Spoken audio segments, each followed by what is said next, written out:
antibodies are produced. I'm not going to test you on that, but if you're curious, then look at that little video. That's genetics, so we'll just assume that antibodies are made and they appear magically. Okay, so we have a binding site that's going to either be non-specific, and then it's going to be antibody called IgM. And remember, our IgM is a pentamer, meaning there's 5 of these Y-shaped antibodies hooked up into a circle. Non-specific, meaning they bind to a lot of different shapes, but that usually implies it's a very low affinity.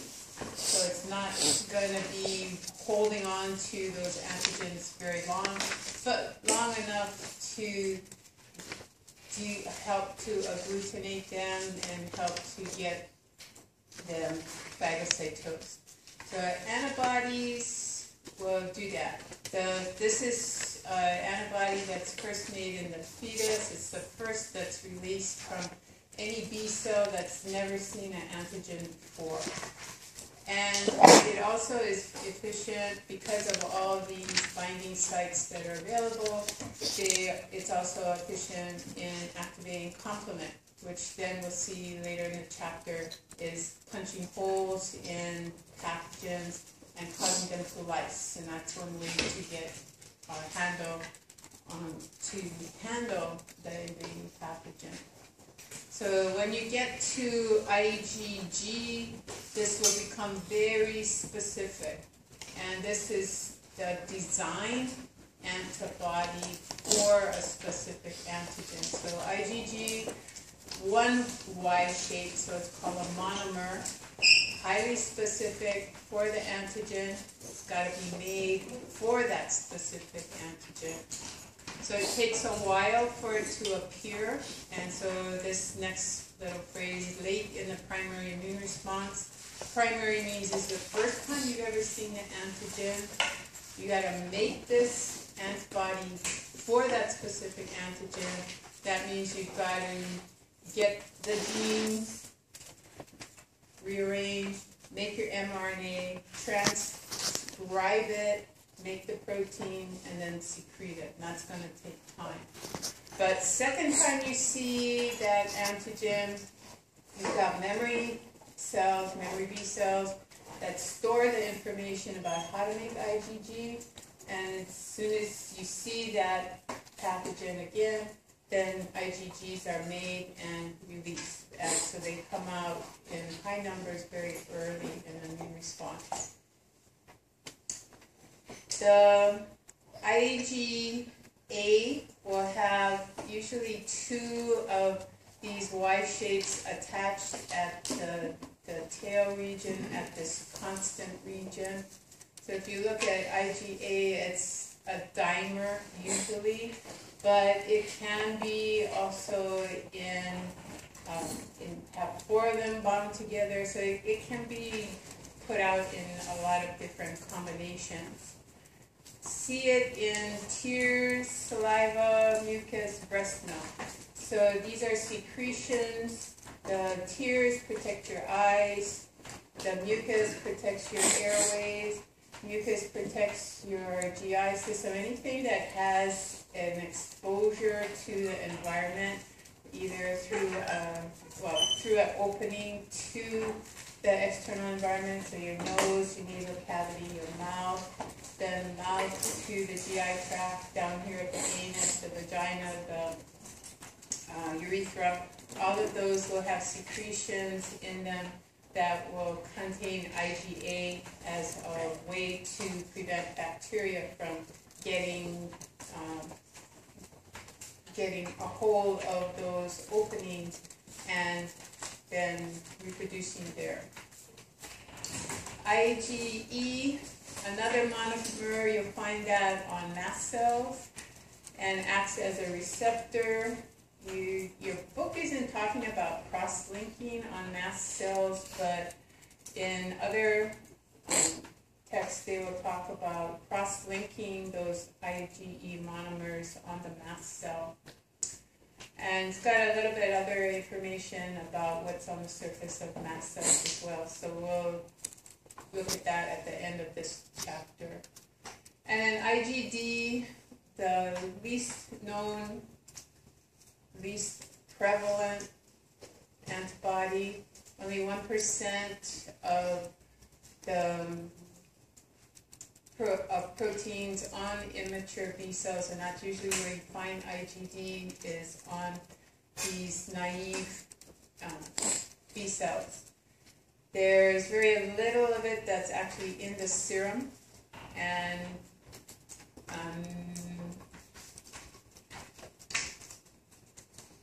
not sure why that light and heavy chain is there, because everything has a light and heavy chain.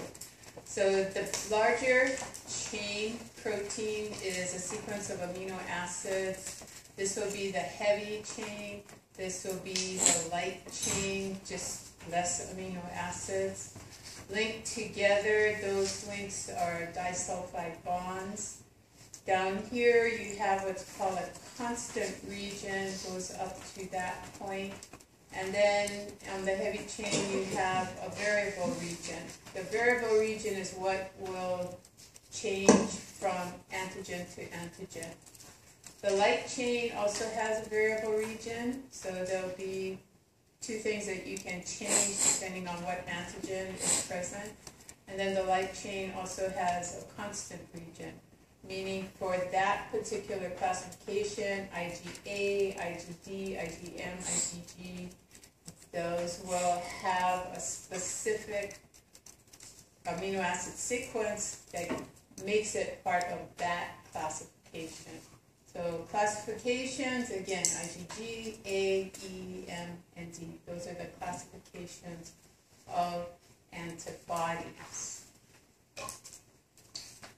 Down here in the constant region, there's also a binding site for complement. So antibodies will cover antigens on things that are coming into your body that don't belong in your body, and prevent those antigens from activating other immune cells. But at the same time that they're binding to the antigen, complement can be activated by the constant region. And we're going to learn that, I think we already mentioned, that complement will poke holes in invading pathogens, and we'll see how that happens later in the chapter. And then it also is a chemotactic agent, meaning the presence of complement attracts other white blood cells to that area where the high concentration of complement is. And then also it binds to the pathogen, and that stimulates phagocytes to engulf it. So this is oftentimes referred to as making the pathogen tastier to the phagocyte. It increases the likelihood that it's going to be phagocytosed. So here we've got one thing that antibodies do. They are binding to the surface antigen. This is a bacteria that's come into the body. It's got a lot of surface antigens on it, not just a couple as indicated here. But when the antibody binds to antigen on one bacteria and another, it helps to stick those bacteria together. That makes them weigh more. They're more likely to then precipitate out of solution, and that's one way to get rid of them. So agglutination, precipitation is a way to get rid of the bacteria. When you have antibodies that are binding to those surface antigens can't activate other immune cells, like your macrophages or your antigen-presenting B cells. So there's less of that to then stimulate your reactive or acquired immune response. You might think that's a bad thing, but you're going to have sufficient antigen present to activate that part of your immune system. This is just keeping that part of your immune response under control. You'll get adequate response, you just won't get an over response of that acquired immune response. When you bind the pathogens together, if you have any exposed antigen within this agglutinated complex, the immune cells that are outside can't see it, can't respond to it.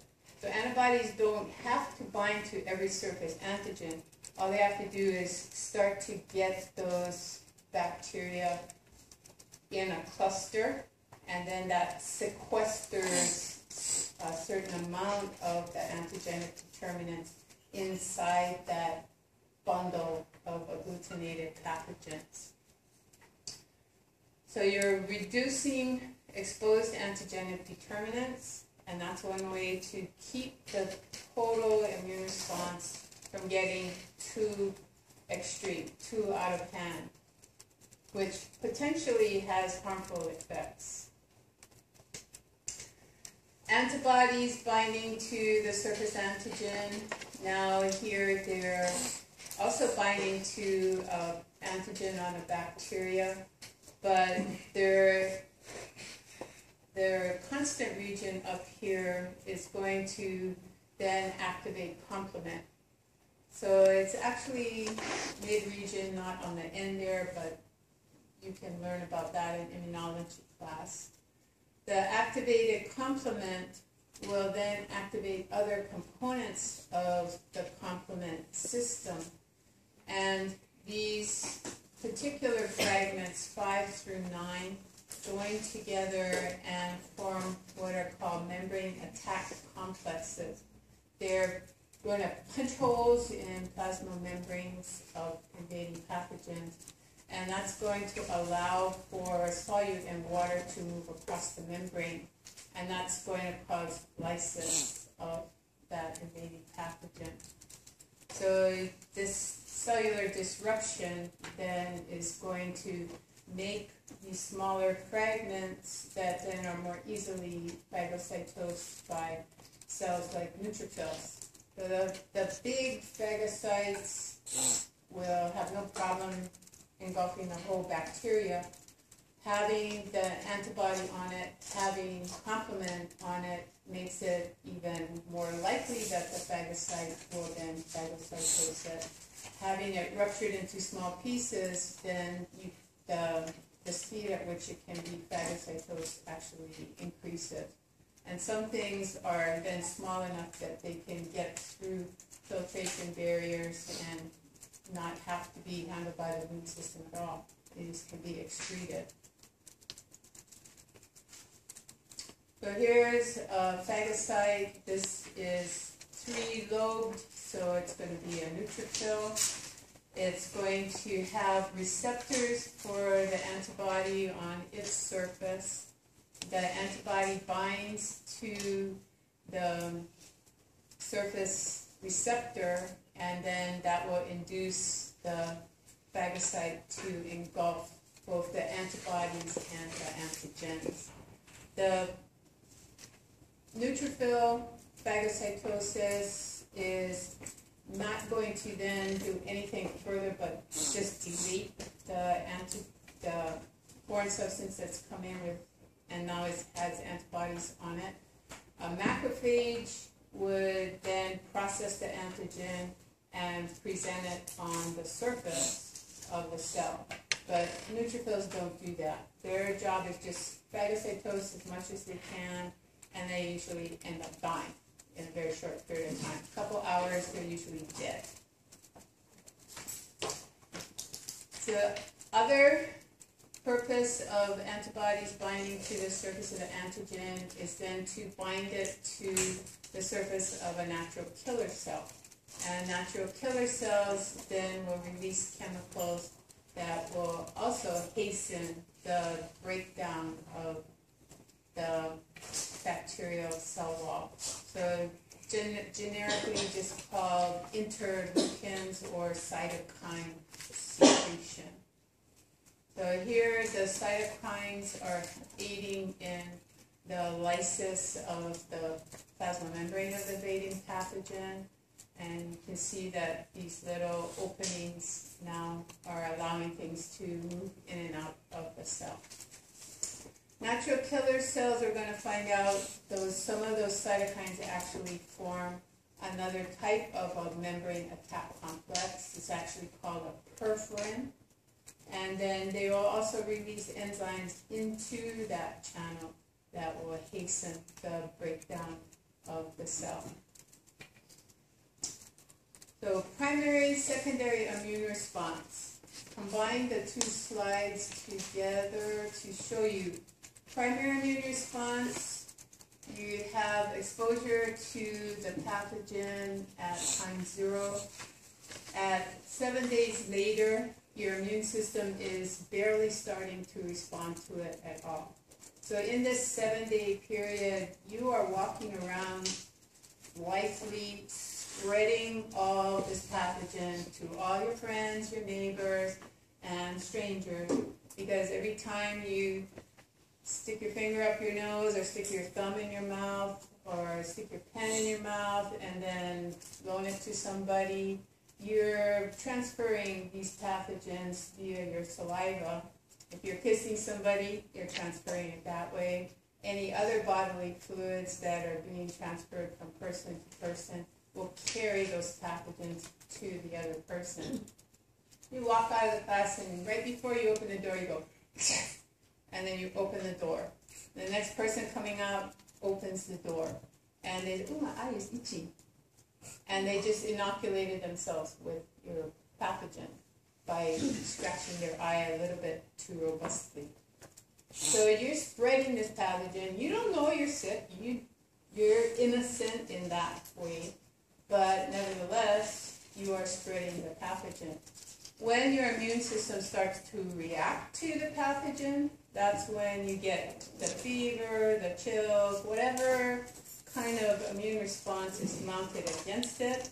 That's when you get the symptoms of being sick.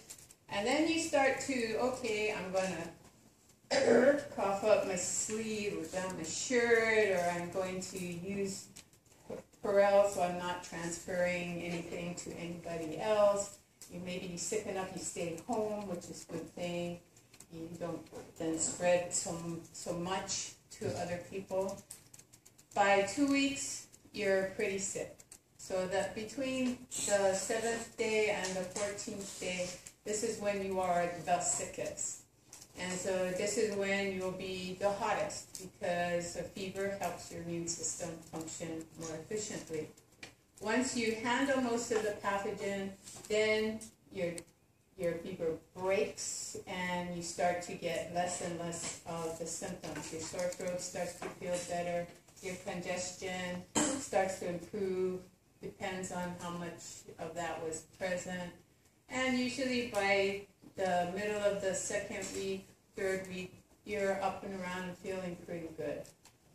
You're actually not infectious anymore, even if you have this congestion and the coughing. Unless you get a secondary infection, that primary infection is handled, and even though mucus is coming up, it's not going to have live bacteria in it or live virus in it. It's going to be dead. So that's your first reaction, first experience with the pathogen. So primary immune response. Later on, you're going, if that infectious agent comes into your body again, you mount a secondary immune response. So this 5 actually belongs here, not to here. So this is time 0 in the secondary immune response. Already by day 1 and 2, you've got about half, again, as much as you had by about day 10 for the primary immune response. By the 1st week, you've got 3 times as much circulating antibody as you had by the second week of the primary immune response. You also have IgG dominating. This is the specific antigen. It binds with a high affinity to specific antibody binding with a high affinity to the antigen. So it's going to be very efficient in agglutination, no cycling on and off for long periods of time. So you're going to clear out your antigen much faster. This first release of antibody is going to be the nonspecific IgM.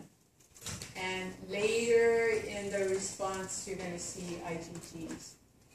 But the nonspecific means you're less efficient at handling the pathogen until the IgG shows up later in the immune response. Okay, so primary immune response, initial interaction with something that's not supposed to be in your body, some foreign pathogen. So they call it microbial antigen. So microbe could be bacteria, could be fungus, could be virus. The antibody response is going to be delayed until the plasma cells can then form the specific antibody. And as soon as they're activated, they will release IgM. But to make the specific antibody, they've got to become plasma cells, which means increase the endoplasmic reticulum, turn on the genome, get the mRNA out to endoplasmic reticulum, and then make the specific antibody. So rough endoplasmic reticulum. And then after a couple of weeks, that IgG will be at its maximum in release. At the same time, they're forming these effector cells that are producing the antibody. You're also making a clone of those effector cells, which will store the memory of the pathogen and what the response was to that pathogen. The memory cells will be produced. And every time you are re-exposed, you activate now these memory cells, which already have the plan and the mechanism to make the antibody. So half of the delay is taken, well, most of the delay is taken away, because you don't have to turn on the genome, make mRNA, get it out, translate it, form the antibody, and release it. You already know what antibody to make, so the majority of the response is deleted. The overall, they call this the clonal selection theory. So a specific antigen comes into your body, binds to specific immune cells, and then they undergo mitosis. That's creating clones or daughter cells of those cells that initially came in contact with the antigen. And those clones, some of them will be memory cells that can last, they say, maybe decades to maybe 20 years in your body. Second time you have the pathogen come in, you get more memory cells made, so the life is extended for the response to that specific pathogen. So clonal expansion, clonal selection, those are two terms to describe this response. So this is what they're saying. You have invading bacterium coming in. You've got B cells here that are naive, haven't seen that specific antigen before. There are various receptors on B cells. The one that has the highest affinity for that bacterial antigen will bind it, and that will be the cell that undergoes clonal expansion and memory cell formation. So first thing, mitosis. Replicate, expand that particular cell line. You're going to then have some of these cells be memory cells. So these will be in your circulation for later response to that same bacteria that comes in. The rest are going to be effector cells. They're going to carry out the immune response. So they become plasma cells. You see that endoplasmic reticulum now is very enlarged. The cell is also enlarged. And they will start secreting specific antibodies. So antibodies will take a while to be produced, hence the delay in the primary immune response. Secondary immune response, these cells already know they can bind that antigenic determinant and immediately start to form and release the antibody. So same antigen reappearing, secondary immune response. Fast and overkill.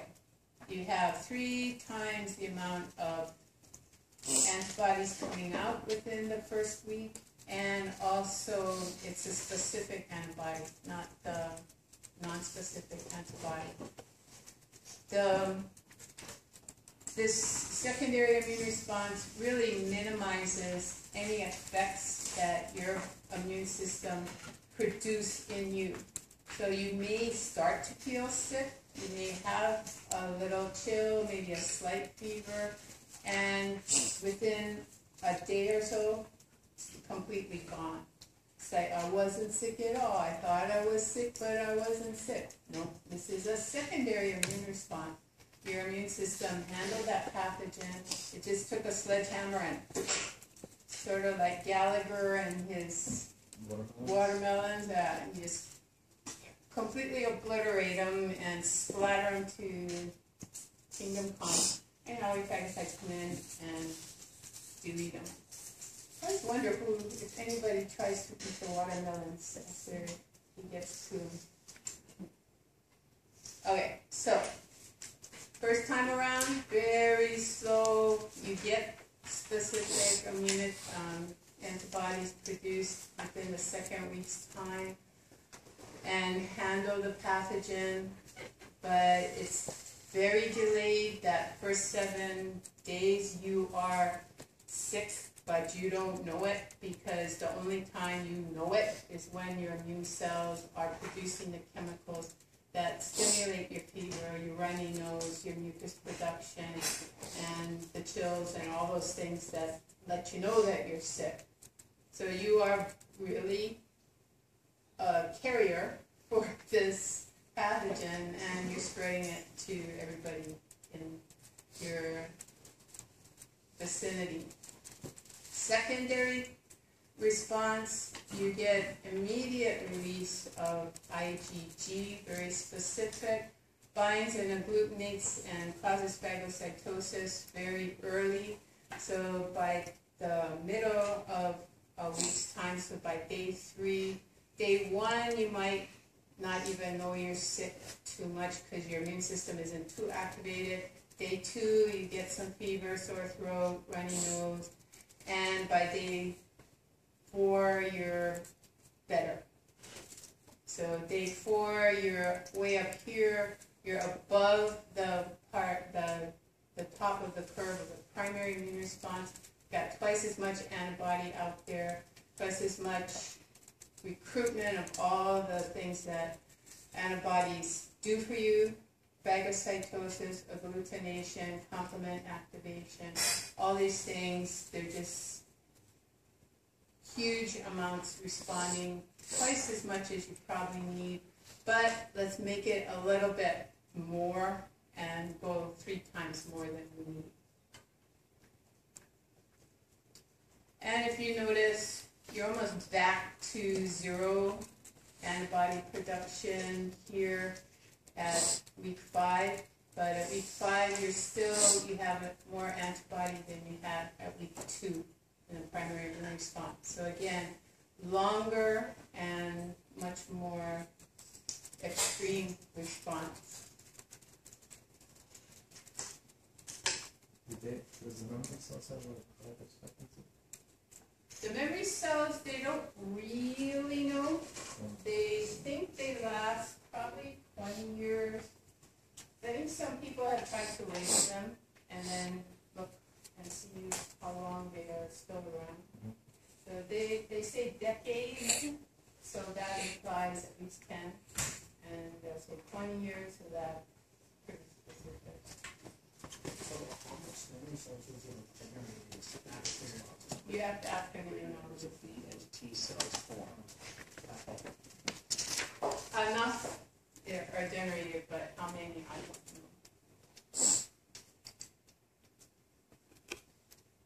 Why is this not making noise?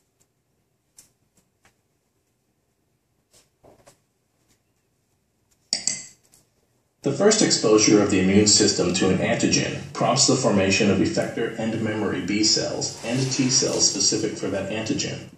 While the effector cells battle the immediate threat, the memory cells remain on the sidelines.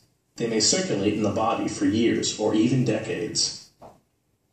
A subsequent exposure to the antigen provokes a secondary immune response. The memory cells quickly divide and differentiate to form effector and memory cells.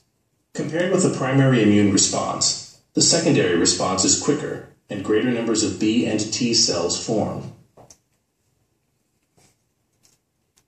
So it's not just, we talk about B cells and antibody production, but it's also T cells are going to be activated, and they will also have memory cells, not only the B cells. The antibody-mediated response begins when a bacterial antigen binds to the antigen-binding site of an antibody on a naive B cell. The antigen moves into the cell and is digested. Some fragments bind with MHC molecules and are displayed with them at the cell surface. The cell is now an antigen-presenting B cell. A helper T cell joins the B cell. The T cell receptor of this cell binds to the antigen MHC complex at the B cell surface. Binding activates the T cell and it secretes interleukins. The interleukins, together with additional antigen, prepare the B cell to divide. Divisions and differentiation produce effector and memory B cells. The memory cells remain in the body for future use. The effector B cells produce antibodies to fight the current threat. Now let's check what you have learned.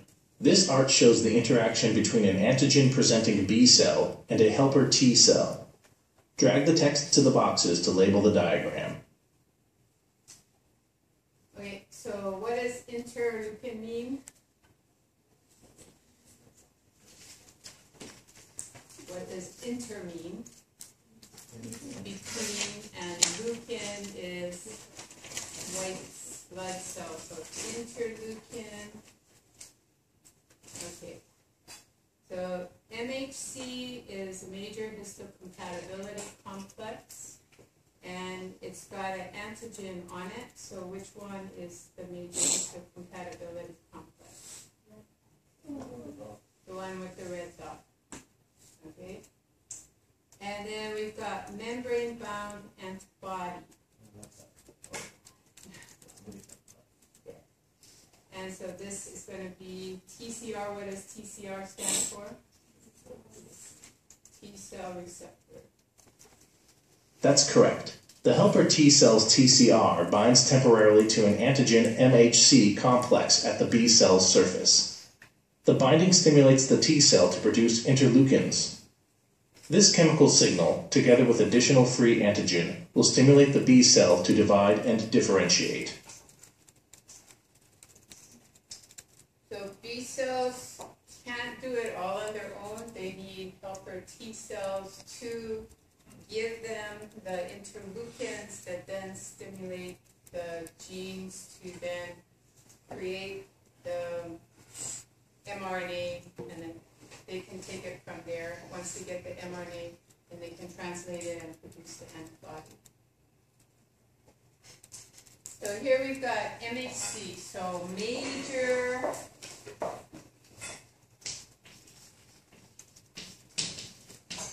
what does histo refer to? Huh? Tissues, compatibility. Anyway, antigen complex. So MHC. In humans, it's called the human leukocyte antigen, so you might see HLA. MHC is just kind of a generic term for that. You could refer to mice, MHC, rat, MHC, human, MHC. But when you talk about humans, usually they'll talk about HLAs. The major histocompatibility complex number 1 is going to be found on all nucleated cells. So all cells that have a nucleus will have MHC. Even the cells that lose their nucleus will have an MHC. So what cell loses its nucleus? Red blood cells. So people think, oh, well, there's no MHC on a red blood cell because it doesn't have a nucleus. Well, it did when it was forming, doesn't in the circulation. That MHC1 will be recognized by cytotoxic T cells. Cytotoxic T cells should not bind to nucleated cells with MHC1 on them, because MHC is a self-antigen. It's marking your cells as belonging to you. If MHC1 is on the cell, but the antigen is in conjunction, a foreign antigen is in conjunction with it, then cytotoxic T cells can attack. But just naked MHC should not trigger a cytotoxic T cell response. If it does, that's an autoimmune disease. And it probably is not your immune cells reacting to a intact and non-altered MHC1. So we'll talk about that at the end of the chapter. So what we'll have, okay, so a cytotoxic T cell, I'm not going to test you on CD8 positive, CD4 positive. Go to immunology and you can learn about that. What it means is cell differentiation antigen number 8. You got it, you're CD8 positive. So too picky-unish and not really relevant to what's happening. Okay, so the cytotoxic T cell, if the MHC complex, the major histocompatibility complex of your cell has a foreign antigen bound to it on the surface of your cell, then the cytotoxic T cell is supposed to attack that cell. The implication is that antigen was infecting your cell. Your cell is altered and may be damaged, may not be healthful for it to hang around in the vicinity of other cells that haven't been infected. So kill that cell, delete it from the population, and then replace it with a healthy cell. So if your MHC is there with a surface antigen bound to it, that will activate the cytotoxic T cells response, which is kill the cell. So it will bind, the cytotoxic T cell will bind to that surface antigen, and it will also bind to the MHC complex. And this process of binding to the antigen and MHC will then activate that T cell. It will kill this host cell that has been invaded, and then it will go out and look for any other cells that might also have this MHC antigen complex on their surface and also kill them. Sometimes you'll hear this referred to as the kiss of death, because when it binds, it's like hissing and then kills the cell that it's hissing. Antigen-presenting cells, those will have MHC2 on their surface. These cells will actually phagocytose the antigen and then represent it on their surface with MHC2 molecule. Same thing, well, first of all, this is a helper T cell, CD4 positive, you don't have to know that. But anyway, the helper T cells will get activated by this MHC and antigen complex. They then release the cytokines that can help the B cells become plasma cells. This can also be a presentation, then this cell can, since it's a nucleated cell, it will also have the MHC1 on its surface that was on this previous slide, and it will present to cytotoxic T cells. So the cells that are not antigen-presenting cells, they'll have this major histocompatibility complex. If they have been invaded, then the antigenic determinant will be combined with MHC1 and activate cytotoxic T cells. Cytotoxic T cells then will look looking for other non-antigen presenting cells with that combination on their surface and kill them. These cytotoxic T cells can also be presented with the antigen on the surface of an antigen presenting cell. Could be a dendritic cell, a macrophage, a Kupffer cell, a microglial cell, all those other names for those antigen presenting cells. Also B cells can present antigen. Then you can activate cytotoxic T cells, you can activate you can activate the helper T cells, which then help the B cells to become plasma cells. To get a large recruitment of various specific responses to that invading pathogen.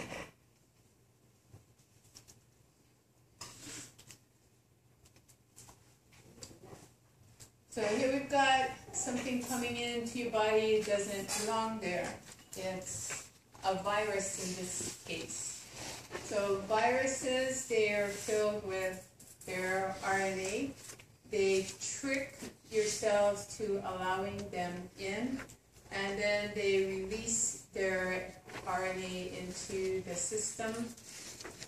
Some of them will just replicate in the cells until the cell is big enough that it can't, or the population of the virus is big enough so the cell can't hold itself together, and then it ruptures and releases all those little babies.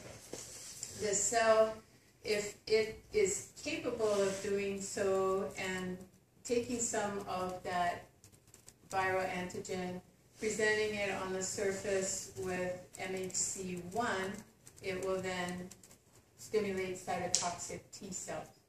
So it could be a bacterial pathogen, it could be a viral pathogen, that's then, it's gotten into the cell is now realizing it's been invaded and it better do something to save its neighbors. So it presents part of the antigen with an MHC1 on its surface, activates the cytotoxic T cell, which then will kill that invaded cell. Also is releasing the interferons that the infected cell will release interferons that will protect its neighbors and prevent the virus from getting into neighboring cells. Once the cytotoxic T cell is activated, it's going to insert a hole into the invaded cell, and then release enzymes into it that will trigger its own self-destruction. It's sort of a self-suicide from that point on. These cytokines will trigger the cell's apoptosis, which is cellular suicide.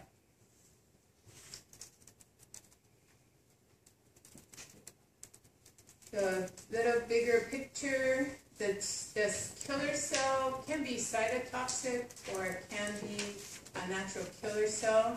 They both release these substances called perforins. The perforins are going to form a complex in the membrane, and that will form a hole in the membrane so that water and solutes can go in and out of the cell. Thus, that membrane of the cell then gets disrupted by this osmotic change and ruptures. So that's just an enlarged picture of the perforin.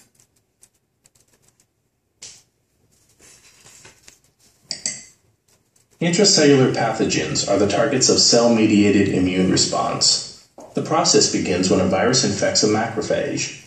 Another macrophage engulfs the same virus or an antigen from it. In both cells, enzymes cleave the viral antigens into small bits. The fragments move to the cell's surface, where they become bound to MHC complexes. T cells bind to the antigen MHC complexes on the antigen-presenting cells. Binding of the helper T cells stimulates the antigen-presenting cells to secrete interleukins. This causes the helper T cells to produce different interleukins, which stimulates cytotoxic T cells to divide. The activated T cells divide and their descendants differentiate to form effector cytotoxic T cells and memory T cells. The memory T cells are stored as protection against future infections. Effector T cells are antigen-specific killers. Their targets are body cells infected by the same virus that triggered their production. Such body cells display antigen MHC complexes on their surface. An effector cytotoxic T cell recognizes and binds to one such complex. The T cell secretes perforins and toxins onto the infected cell, which program it for death. The cytotoxic T cell disengages and heads off in search of other targets. The infected cell dies as its cytoplasm dribbles out and its DNA disassembles. So this activation of the other cell by those toxins, those are going in through the perforations, and they're going to trigger the genome of that infected cell to start to disassemble the nucleus. All the organelles are going to kind of collapse down on themselves. This cell doesn't rupture and release all its lysosomal enzymes and other things into the circulation. It sort of just implodes on itself and has a very neat cellular death, no inflammation going on. So this is a nice way of getting rid of an infected cell without potentially damaging other cells in the neighborhood with the chemicals. So the little picture back here where you've got the perforation and things going through, well, some of these granules will contain the enzymes that will go through those perforations and then into the cell. So you've got a nice seal made over here by the killer cell, either a natural killer cell or a T cell. And so the perforins are specifically located, and the toxins that are secreted are secreted by the killer cell will go through the perforins in that area. They're not going into the interstitial fluid and diffusing away from the area. They're specifically released where the perforations are. So the cell on this side that's been invaded, it will then turn on its own destructive mechanism. DNA is going to get broken down, and then all the organelles will get broken down. And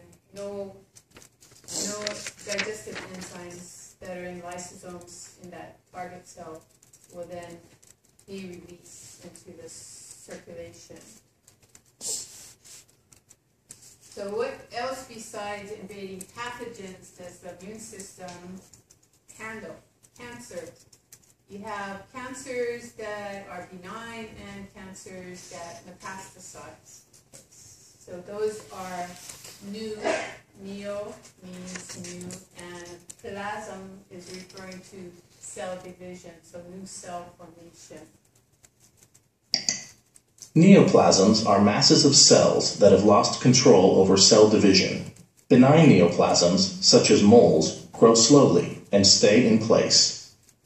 Malignant neoplasms are called cancers. They grow and divide quickly and can spread to other tissues.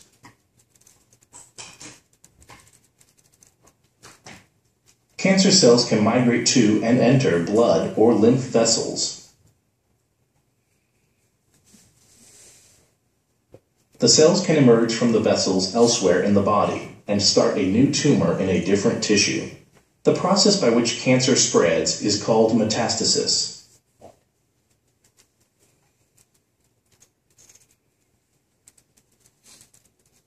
Guess that's the end of that animation. So the reason why your life expectancy with malignant cancers reduces is because that cancer is going to go into other normal tissue, set up secondary neoplasms in those tissues, and destroy the function of those other tissues. So what is probably the fastest cancer that will kill you? Cancer liver? Maybe. But cancer of the lymph usually is coming from somewhere else. Pancreatic cancer, you usually live about 6 weeks. Some people live longer. Something else kills you even faster. Brain cancer. Some people can live a long time with brain cancer. Toenail cancer. No, but you're in the right Skin system. cancer. Skin cancer. Skin cancer. Which skin cancer? The bad one. The bad one. Which is the bad one? Melanoma. Melanoma. Malignant melanoma. That one kills you really fast. By the time sometimes the time you diagnose it, you're done within a week. So pancreatic cancer, you survive 6 weeks. It's 6 times longer.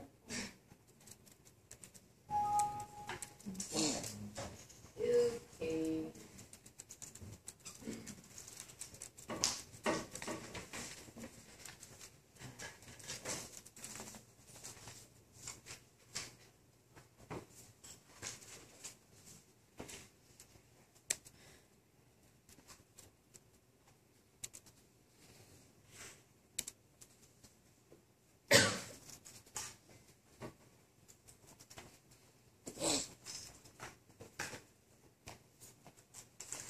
A healthy body generates something called T cells, or killer cells. It's their job to attack viruses. But what scientists like Bruce Walker didn't know until now is why those killer cells stopped working in most HIV patients. One hypothesis has been that they become inactivated. One hypothesis is that they become destroyed. And what this study shows is actually that the cells are there, they're fully functional, it's just that they have been turned off. Turned off by HIV. The virus disarms T cells by flicking off a molecular switch in the cells. In the laboratory, researchers were able to block that switch and restore T cell function. The findings raised the possibility that one day doctors could switch a chronically ill patient's immune system back on so that it could resume its fight against HIV, cancer, or even hepatitis C.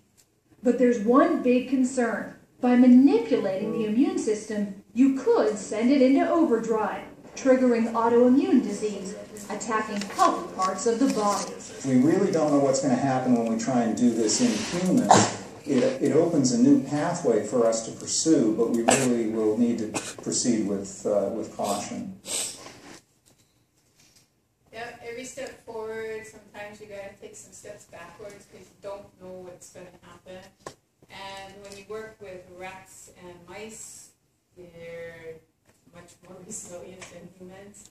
You can do a lot of things to rats and mice that you try and do in humans and you start killing these sorry little weak animals or mammals. So they still have to figure out, yes, you know now that in my day they said that the helper T cells were deleted. They weren't there. Now they know they're there, but they're not. Their light switch is turned off. And so the helper T cells are suppressed by the HIV. The suppressor cells that suppress your immune system aren't affected by HIV because HIV sees them as an adjunct, a help. They're quieting down your immune response to pathogens, so leaving them, those HIV viruses, in control of your body. So they now have the upper hand. So if they can, and then I guess in mice they've been able to turn the helper cells back on, but you don't know what the consequences of doing that are. Because if you activate them too much, you may start some kind of autoimmune attack on normal cells. So you've got to take some time to see what's going to happen. What are the consequences? Okay, take a break and then come back and we'll watch another video.